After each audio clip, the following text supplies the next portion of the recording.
அஸ்ஸலாமு அலைக்கும் வரஹ்மத்துல்லாஹி வபரகாத்துஹு. வாங்க ஃப்ரெண்ட்ஸ், நம்ம எண்ணெய் ஊற்றி வெங்காயம் போட்டு வதக்கிட்டு இருக்கோம். இன்றைக்கி வந்து ஆட்டு தலைக்கறி குழம்பு எப்படி செய்யலான்னு பார்க்கலாம் வாங்க. வெங்காயம் கொஞ்சம் கண்ணாடி பதம் வந்தோடனே தக்காளி போட்டு வதக்கிட்டு கொஞ்சம் வதங்கட்டும். கொஞ்சம் நல்லா வதக்க விடுவோம். கொஞ்சம் தக்காளி வதங்கின பிறகு இஞ்சி பூண்டு சேர்த்துக்கலாம். இஞ்சி பூண்டு கொஞ்சம் வதக்கிக்கலாம். இதுவும் கொஞ்சம் நல்லா வதங்கணும் எண்ணெயில். கொஞ்சம் அதில் நம்ம மசாலா அரைச்சி வச்சுருக்கிற மசாலா சேர்த்துக்கலாம். அரைச்சது வந்து வெங்காயம், தக்காளி தேவையான அளவுக்கு.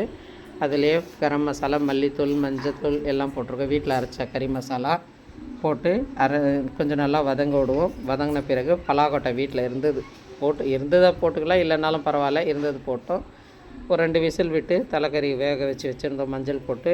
மஞ்சள் உப்பு போட்டு வேக வச்சுருந்தோம், அது போட்டுக்கலாம். போட்டு தேவையான அளவு கொஞ்சம் தண்ணியை விட்டு ஒரு 2 விசில் விட்டுக்கலாம். விட்டோன்னே சூப்பராக இருக்கும். கறியை விட தலைக்கறி வந்து உடம்புக்கு நல்லது.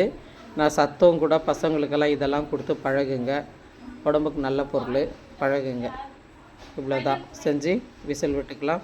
பிடிச்சிருந்தால் லைக் பண்ணுங்கள், ஷேர் பண்ணுங்கள், கமெண்ட் பண்ணுங்கள், பெல் பட்டனை தட்டி விடுங்க ஃப்ரெண்ட்ஸ்.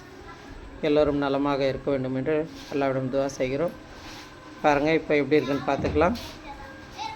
பாருங்கள், இப்படி எண்ணெய் விட்டுருக்கணும், அவ்வளோதாங்க. இதில் அதிகமாக கொழுப்பு கூட இருக்காது. இது மாதிரி வாங்கி சாப்பிடுங்க. பிடிச்சிருந்தால் லைக் பண்ணுங்கள். அஸ்ஸலாமு அலைக்கும் வரஹ்மத்துல்லாஹி வபரகாத்துஹு. ஜஸாக்கல்லாஹ்.